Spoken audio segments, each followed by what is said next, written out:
Iya, Pak. Nah, jadi kita di sini akan membahas potensial listrik akibat keberadaan suatu dipol ya. Dipol itu Iya, Pak. eh, ada muatan yang besarnya sama, sejenis, cuma muatannya aja yang berbeda. Jenis muatannya saja yang berbeda. Misalkan ada muatan positif di sini, kemudian satu lagi muatan negatif. Nah, ingat, kemudian kita di sini diminta untuk mencari besarnya potensial di suatu titik, misalkan titik P di sini ya, apakah PP-nya di sini. Iya, Pak. Nah, otomatis PP di sini itu adalah potensial yang diakibatkan atau dipengaruhi oleh muatan positif plus Q dan juga muatan negatif minus Q ya. Minki. Nah, tolong mikrofonnya bisa Oh dimatikan iya, dulu, Pak. di mute ya. Nah, di sini muatan positif itu berjarak sejauh R plus ya. Sejauh R, ini dikasih notasi plus untuk menyatakan itu adalah jarak dari muatan positif ke titik P. Kemudian jarak dari muatan negatif ke titik P itu sebesar R min ya. Nah, kemudian jarak titik tengah keduanya terhadap titik P itu adalah R. Adapun jarak pisah antara muatan positif dengan muatan negatif itu adalah D. Oke, nah kemudian maka potensial yang dialami oleh atau yang berada di titik P ini itu dapat dinyatakan sebagai Vp sama dengan V plus ditambah dengan V min ya. Kemudian kalau kita jabarkan potensial itu adalah K per R ya, maka akan kita dapatkan untuk plus itu adalah K plus Q per R plus, kemudian untuk V min itu adalah K minus Q per R min. Nah, karena muatannya itu sama, udah kita keluarkan saja menjadi kaki gitu ya. Nah, sedangkan yang di sini kan sebenarnya jadi kaki, ini adalah seper R plus dikurangi dengan seper R min gitu ya. Nah, kemudian ini masing-masing dikalikan dengan ini dikalikan dengan R min, ini dikalikan dengan R min, ini kali R plus, ini kali R plus sehingga mendapatkan ini. R min minus R plus per R plus dikalikan dengan R min. Perkalian silang saja. Nah, kemudian bagaimana jika kasus titik P ini itu berada sangat jauh dari kedua dipol atau dari kedua muatan tersebut, di mana jarak R itu jauh lebih besar dibandingkan jarak pisah antara kedua muatan. Jadi D-nya ini, jarak pisah antara kedua muatan positif dan negatif atau jarak pisah dipol, itu jauh lebih kecil dibandingkan jarak antara kedua muatan ini dari titik P.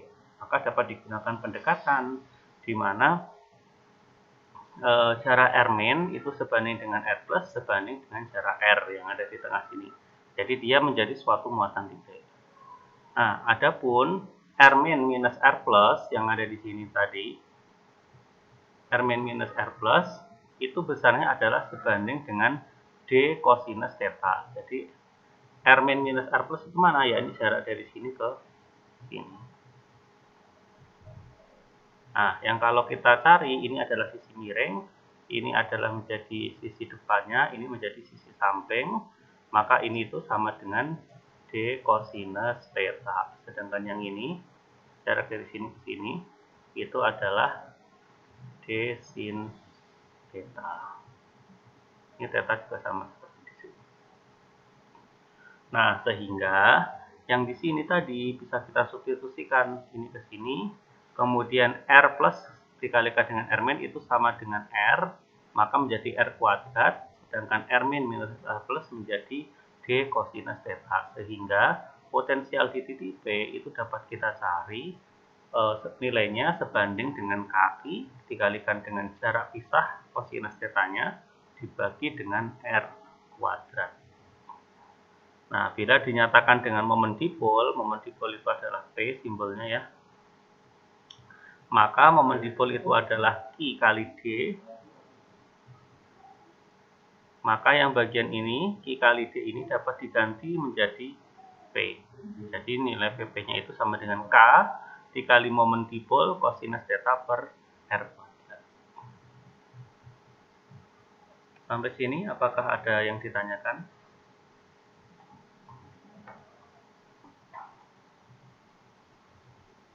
Gitu ya. Nah, distribusi muatan kontinu itu misalkan apa? Misalkan Anda punya batang. Ya, Anda punya batang. Batangnya bermuatan. Ini bermuatan, misalkan muatan positif gitu ya. Nah, kalau ada ditanyakan berapakah potensial di titik A misalkan yang berada sejauh D dari batang bermuatan ini, gimana Anda menyelesaikan? Tentu saja kita tidak bisa menggunakan muatan titik ataupun apa namanya tadi, ataupun yang dipol tadi ya. Nah, sehingga di sini kita pandang si batang bermuatan ini sebagai kumpulan dari elemen-elemen muatan. Jadi kita buat elemen-elemen muatannya. Misalkan kita buat di sini elemen muatannya ini. Sehingga di sini nanti kita punya dq gitu ya.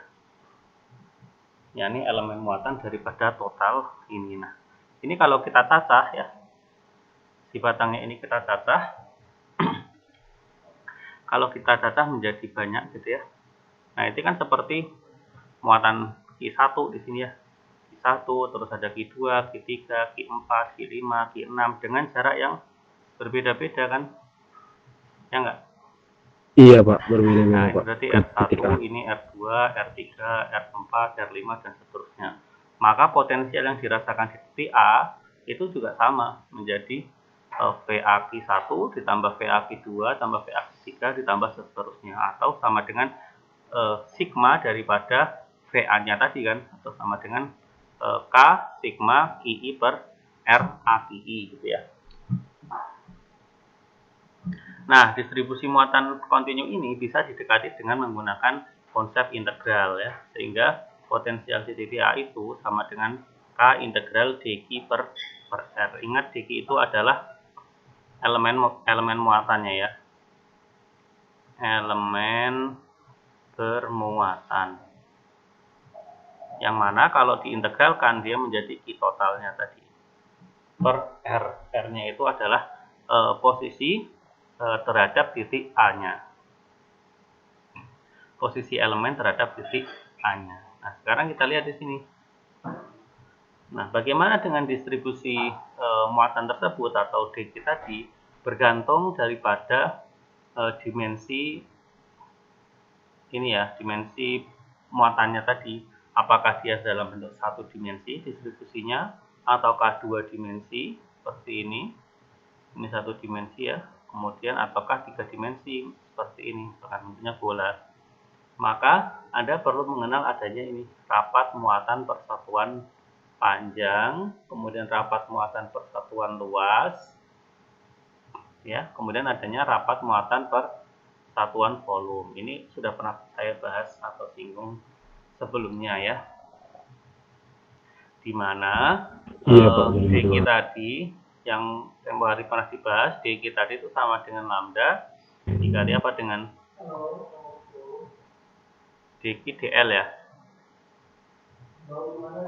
Kalau yang dua dimensi dq-nya itu sama dengan sigma dA, adapun yang tiga dimensinya itu dq-nya sama dengan rho dv gitu ya. Nah, misalkan bola, kemudian silinder, kubus bermuatan, nah nanti pakainya dv-nya itu ya rumus volume bola, rumus volume silinder, ataupun rumus volume kubus.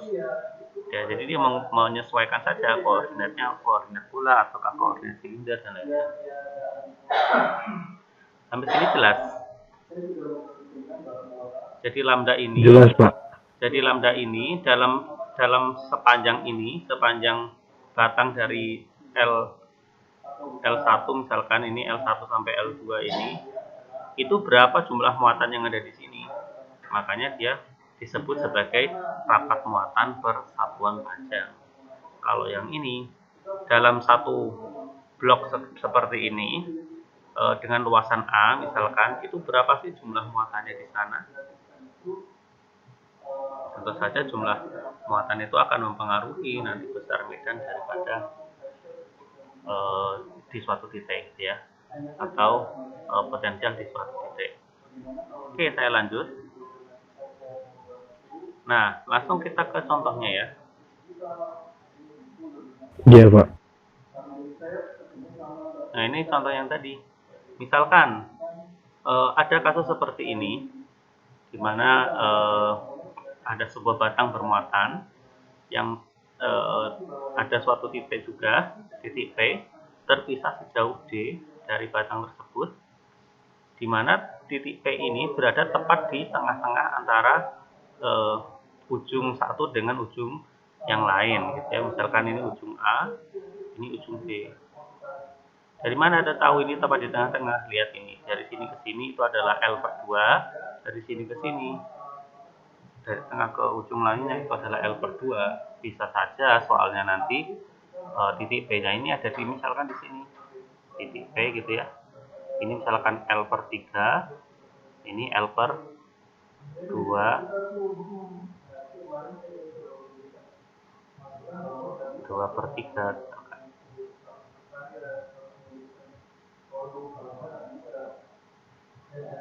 Nah, bisa seperti itu ya. Nah, tapi kasusnya di sini kita membahasnya adalah yang titik P berada di tengah-tengahnya.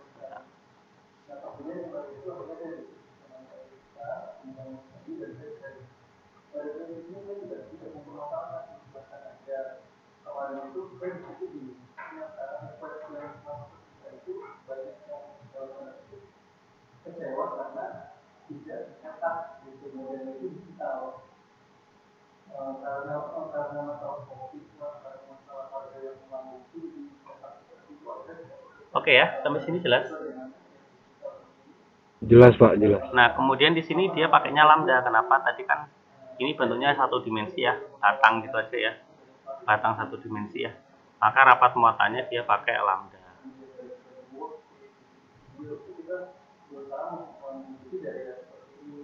Nah, bagaimana pengerjaannya? Nah, coba perhatikan. Nah, ini dimisalkan elemennya itu adalah ini, yang diwarnai lebih gelap, deki, misalkan dari sini sampai sini adalah deki, di mana deki itu adalah berjarak X dari pusatnya, dari sininya, dari titik tengahnya ya. Sehingga jarak antara deki ini dengan P itu adalah R, ya kan? Nah, namun R ini kan di sini kita tidak tahu R-nya itu berapa. Maka deki-nya itu adalah sama dengan lambda dx. Nah, kenapa dx? Karena ini dia ngambilnya batangnya ini sepanjang sumbu X ya. Misalkan sepanjang sumbu X, ini sumbu Y. Nah, tadi rumus umumnya kan dq itu adalah lambda dl ya kalau satu dimensi. Nah, L-nya ini adalah sepanjang sumbu X, sehingga ini elemennya adalah, bentuknya adalah dx. Nah, kemudian bagaimana dengan jaraknya?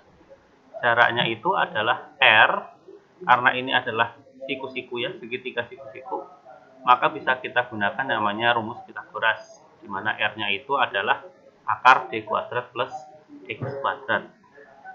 Nah, potensial listrik di titik P yang diakibatkan oleh elemen muatan dq itu dapat dituliskan sebagai dV sama dengan K dq per R. Nah, akar dq-nya itu adalah lambda dx, dan R-nya itu adalah akar D kuadrat plus E kuadrat. Maka potensialnya itu adalah integralnya ya. V-nya itu adalah integral D dV, yang mana karena K dan lambda ini adalah konstan, ini konstan, maka di sini K lambda ini dikeluarkan dari proses integral. Nah, kemudian di sini tinggal dx per akar D kuadrat plus E kuadrat. Lalu integral itu kan punya batas-batas kan ya. Nah, maka batas-batasnya ini diberikan oleh ini.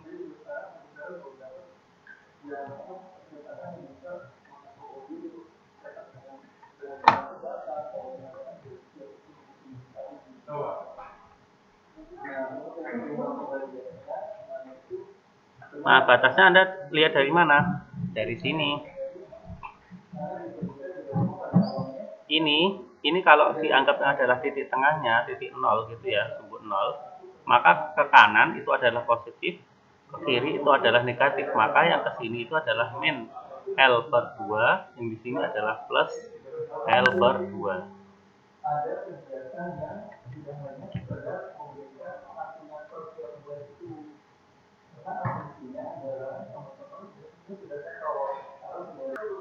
Sampai sini apakah Iya, ada Pak. pertanyaan?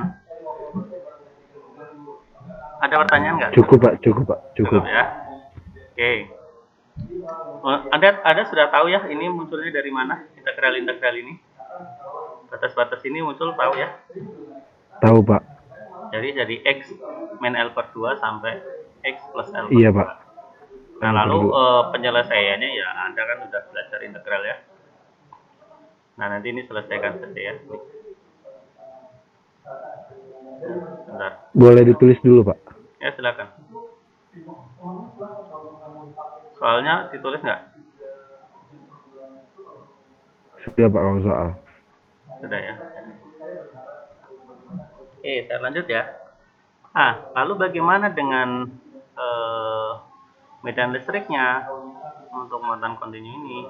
Nah, sebagaimana kemarin sudah dipelajari bahwasanya medan listrik itu nilainya sama dengan minus delta V per delta S.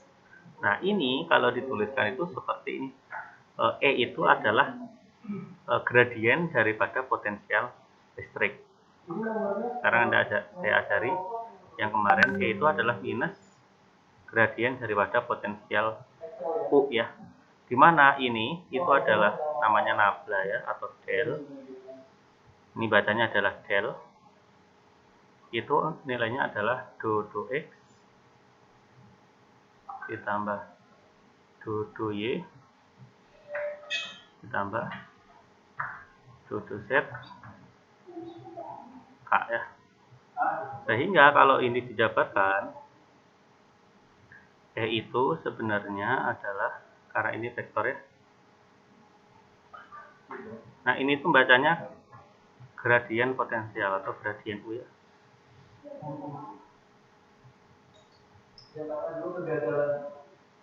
Gradien potensial, sehingga E itu adalah minus do U do XI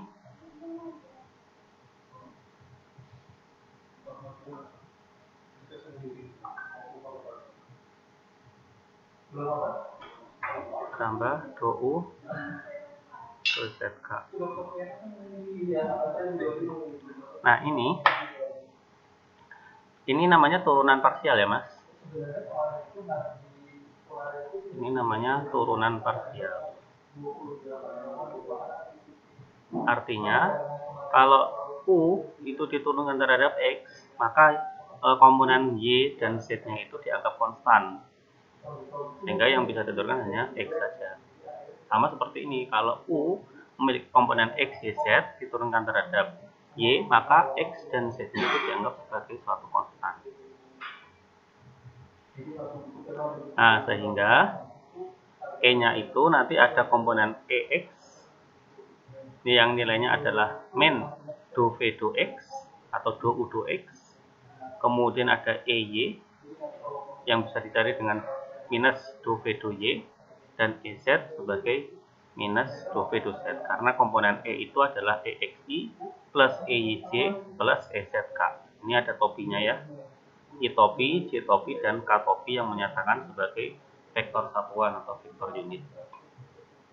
Jadi kalau Anda ditanyakan E itu harus memiliki komponen EX, EY, dan EZ, karena dia itu adalah suatu vektor. Tapi tidak harus semua ketiga-tiganya ada. Misalkan dia E-nya hanya merambat ke arah X dan Y, maka EZ-nya ya 0 gitu ya. Atau yang lainnya. Sampai sini ada pertanyaan? Itu, Pak, yang dapat IJK itu sebagai apa Pak itu Pak? Oh, IJK ini, IJK. nah, I, J, K ini namanya vektor satuan. Vektor satuan ya. Nah, vektor satuan atau vektor unit. Jadi kalau vektor satuannya X, sumbu X untuk koordinat kartesian itu adalah I. Kemudian untuk vektor satuannya ke arah sumbu Y itu namanya J. Vektor satuan ke arah Z itu adalah K atau Pi. Itu adalah kelaziman saja yang dipakai. Namanya vektor satuan. Vektor yang besarnya satu satuan. Kalau nggak salah pernah saya bahas di pertemuan awal-awal.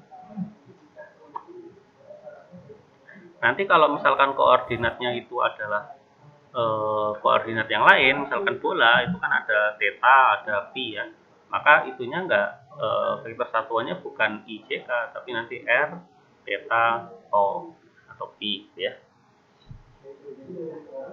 Jadi ini untuk koordinat kartesian ini ya. Koordinat kartesian itu yang pakai X, Y, Z. Udah? Iya Pak, paham Pak. Ada yang tanyakan lagi? Cukup Pak. Oke.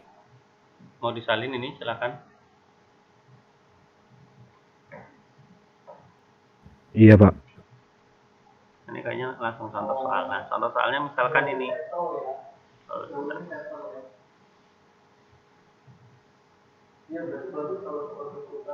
Misalkan ada suatu medan potensial atau suatu potensial gitu ya. Suatu potensial listrik dalam ruang X, Y, Z atau dalam ruang koordinat kartesian yang ditimbulkan akibat adanya suatu muatan titik I dinyatakan sebagai V sebagai fungsi X, Y, Z itu adalah kaki per akar X minus X0 kuadrat plus Y minus Y0 kuadrat plus Z minus Z0 kuadrat. Nah, Anda diminta untuk mencari bentuk daripada vektor medan listrik E sebagai fungsi X, Y, Z dalam ruang yang ditimbulkan oleh muatan tersebut. Nah, ingat tadi E itu sama dengan apa? Minus gradien daripada V ya, atau potensial ya. Nah, maka ini bisa kita jabarkan sebagai minus do V do X plus do V do Y plus do V do Z K ya. Nah, maka E-nya itu nanti kan dituliskannya E itu dalam bentuk ini ya.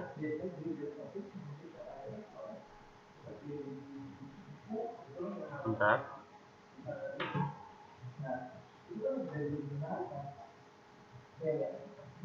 Ini sebagai EXI. Tadi kan E itu adalah EXI, EYJ plus EZK ya. Maka EX itu sama dengan apa? Sama dengan minus do V do X minus ini ya, do V do Y kemudian minus do V do Z. Nah, maka kita lihat di sini solusinya. Anda diminta untuk mencari ini dulu. EX-nya adalah minus do V do X, E-nya adalah minus do V do Y, dan EZ-nya sebagai minus do V do Z. Nah, ini matematika aja ini. Minus do V do X itu sama dengan apa? Berarti minus kaki do X dari 1 per X minus X0 kuadrat plus Y minus Y0 kuadrat plus Z minus Z0 kuadrat. Anda sudah pernah belajar turunan parsial belum di matematika dasar? Matematika parsial Pak. Turunan parsial. Turunan parsial sudah ya? Sudah Pak. Nah, ini nanti pelajari saja. Nah, kalau diturunkan dapatnya ini. Ini pakai yang aturan rantai itu ya. Jadi turun tinggal Apa, Pak? pakai turunan rantai kan ya. Untuk didapatkan ini. Jadi Anda turunkan dulu 1 per akar. Misalkan ini adalah U gitu ya. U do U, kemudian do U-nya per do X. Gitu ya caranya. Hingga nanti didapatkan ini. EY-nya juga sama, EY, EZ juga sama. Nah, setelah didapatkan masing-masing, kemudian jadikan satu menjadi E. Karena E itu adalah EXI plus EYC plus EZK, maka EX-nya itu sama dengan ini, kaki ini. Maka sama dengan ini, kaki X minus X0 I topi ditambah Y minus Y0 J topi plus Z minus Z0 K topi. Nah, kemudian pembaginya sama kan? Ini sama dengan ini, sama dengan ini, maka sama dengan ini. Nah, ini harusnya ada yang salah ini. Harusnya ini X minus X0. Ini juga X minus X0. Sehingga sama ini X minus X0. Nah, gitu ya. Ada yang tanyakan terkait penurunan ini?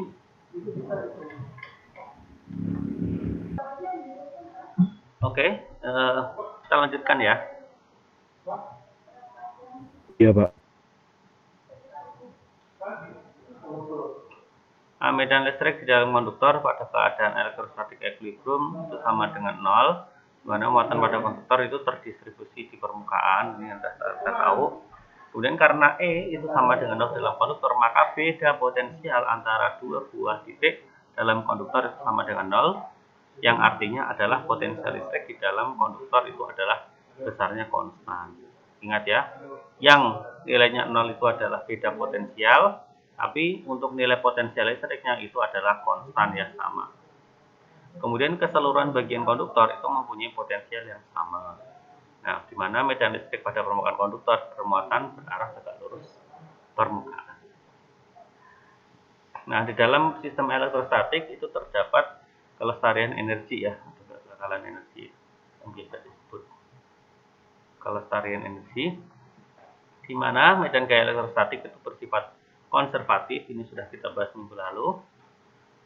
Nah, di mana usaha oleh medan gaya itu sama dengan perubahan energi potensialnya, sehingga WAP itu sama dengan A delta K atau delta energi kinetik itu sama dengan minus delta U. Jadi delta K sama dengan minus delta U.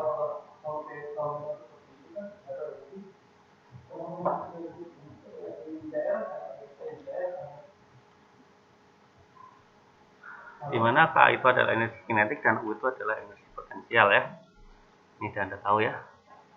Nah, aplikasinya langsung aja kita ke contohnya. Apabila kita punya elektron bergerak di antara dua buah keping yang terpisah pada jarak D, ini ada dua buah keping.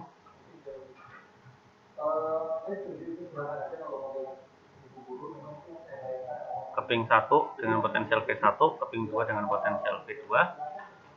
Jarak pisahnya adalah D. Kemudian potensial masing-masing keping V1 itu 0, V2 adalah plus 20 volt.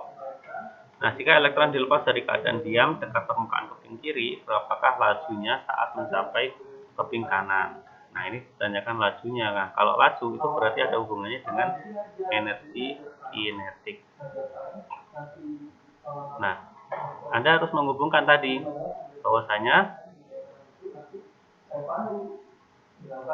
delta K itu sama dengan minus delta U ya, atau U asal ditambah energi kinetik asal itu sama dengan potensial akhir ditambah dengan energi kinetik akhir. Nah, karena energi kinetik di awal itu adalah 0, karena tadi awalnya diam ya, apa tadi elektron ya.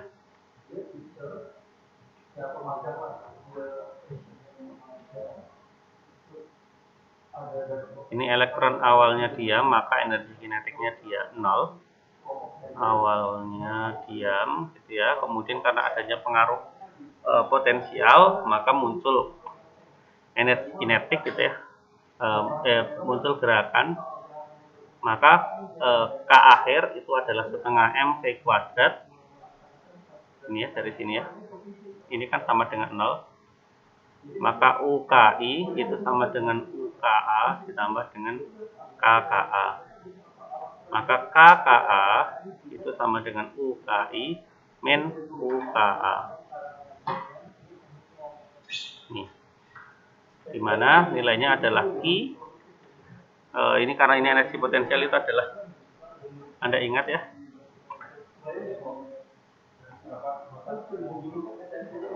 Ingat ya, U itu adalah Q kali V ya. Maka ini UKI itu adalah QE kali VKI, kemudian UKA itu adalah QE dikalikan dengan VKA. Maka dengan menggunakan ini, karena setengah MP kuadrat sama dengan Q VI min VA, maka V kuadrat itu adalah 2Q per M